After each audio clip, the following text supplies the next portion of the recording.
Hey guys, how's it going? Welcome to my YouTube channel. Today I've decided to ask some FAQs. You want it, and I have written it down right here for you. They're actually top 10 questions, and the point is that I didn't want to film myself today because I felt truly devastated. I was a bit under the weather, not feeling good physically and mentally, both sides. I was like, let's put some foundation on to cover up your skin, to look beautiful and gorgeous, to be accepted, or I don't know, show yourself ecstatic, happy, energetic, you know. But then I was like, isn't this normal to have bad days? Isn't it normal to have bad skin, you know, maybe dark skin or dark shades in your face when you're not feeling good? Isn't it normal? So why shall I cover something normal which happens, you know, every day? Yeah. So I accept me as I am, and I want you to accept yourself as you are. Yeah, self-acceptance. Okay, so without further ado, let's get down to business. Your first question is, how old are you? Seriously, shall I answer it? I literally kept skipping this question, not because I'm afraid to tell about my age. This is something, again, normal. Even I become 40, 45, 50, or even when I was 16, it was totally okay for me to tell about my age. But nowadays, people are like, for example, you're 16. Oh my God, you baby, you lovely little kid, whereas you're only 17. Oh my God, how did you become so successful in that age? You're so young. Oh my God, you're just like my baby. Yeah, see it, everyone. I'm not your baby. I think this is ridiculous when we think everyone needs our opinion or we should express it everywhere. Don't you think so? Especially about someone's age. For some people, it's something very private and personal, but I'll tell it, I'm 21. Most of you were like, you're 40? I think that guy maybe was drunk or maybe took something, I don't know. But I'm 21. You guys told me you're also 28, maybe you're 29, also 30. I was like, me? 30? Are you serious? I'm 21 and I love my age because I consider myself as a very successful woman at my own age, and I think 21 is a wonderful year for me. Actually, I'm getting 22 in more dot, tenths of more dot. Part-time already balas. But I think I got loads of time to work on myself and to accomplish whatever I want. More than even I am, more than even I got now. I think this is super exciting. You've got time, you've got youth, you've got opportunities, so yeah. Love you, 21. Okay, your next question. How long have you been learning English? This is again one of those common questions you ask me, guys. I studied English for 11 consecutive years. And some people come to me and they're like, oh my God, how can I improve my English in 3 months? Seriously?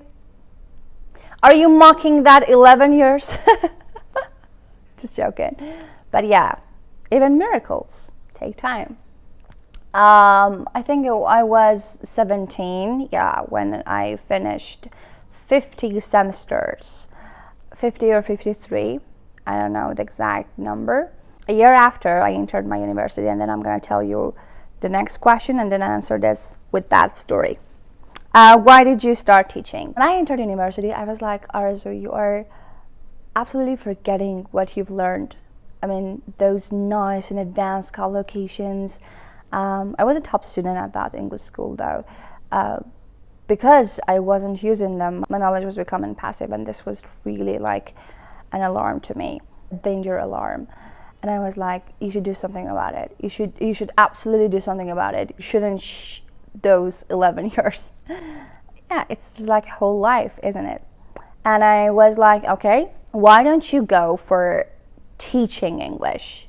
You know, whenever you teach something, you will learn it twice. This is absolutely a fact. But teaching won't boost your level, of course, in English. If you want to boost your level, you should go and take a course. But it won't let you forget what you have learned. I was really good at elaborating and explaining concepts, and I thought maybe that's a good idea to teach people. And with this way, I won't forget what I've already learned. And that was a good idea. When I was 17, I started, teaching my classmates, little by little, gradually, and even the kids around me for free, completely for free. And I wasn't a teacher that time. But when I became 18, there's so many courses regarding English teaching, and I tried to improve myself. I tried to brush up on my English, and after taking so many courses, I created my account on Instagram. And after a while, I had students for me, and yeah, that was so nice. And even now, I'm doing TESOL, which is really tough and intense, but it's so adorable.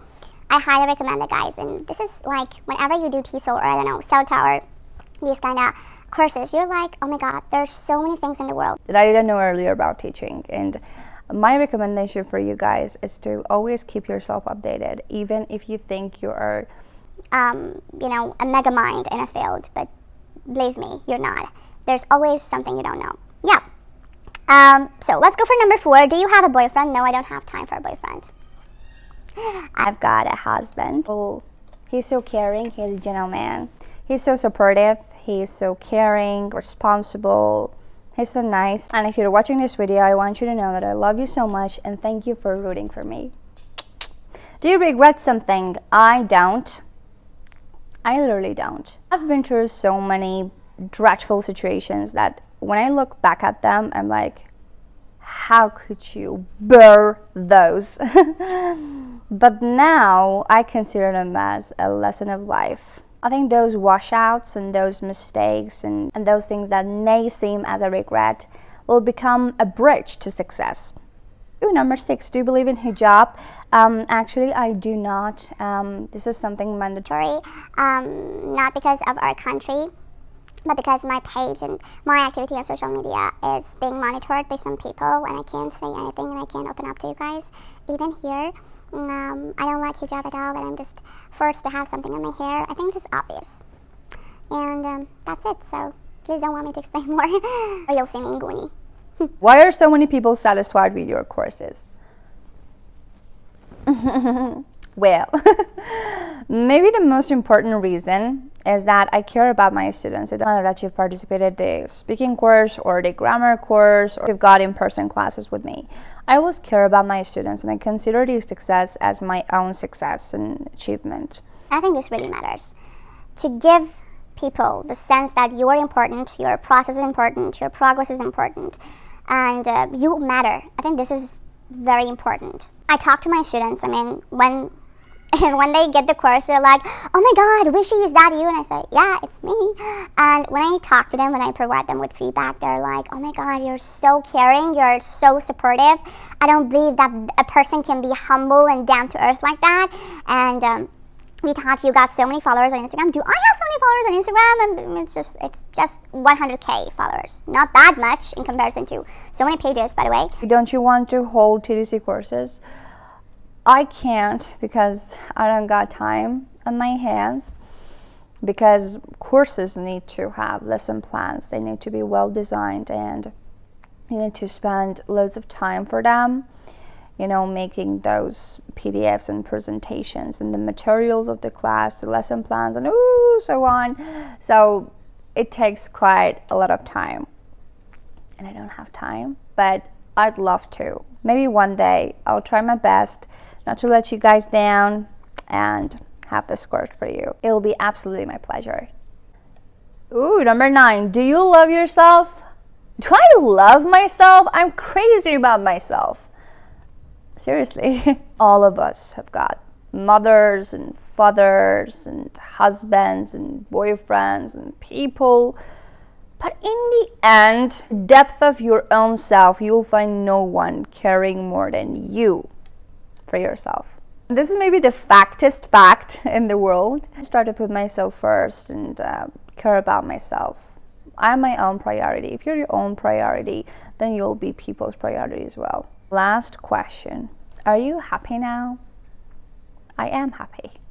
What makes me a happy person is being productive and being helpful and, beneficial for other people. When I help someone, I'm over the moon. I'm on the top of the world. It gives me a good feeling to assist people and help them out with the tasks they consider overwhelming and hard to overcome. Especially in English, for people who think, okay, I can't speak, I can't do it, oh my god, English is just like a monster, I just try to break it down for them. I just try to give them the confidence to live English. Yep, that's it, I think. Thank you guys for watching this video. All I want you to know is that, come here, you is loved, you is kind, and you is important. Love yourself, because I love you.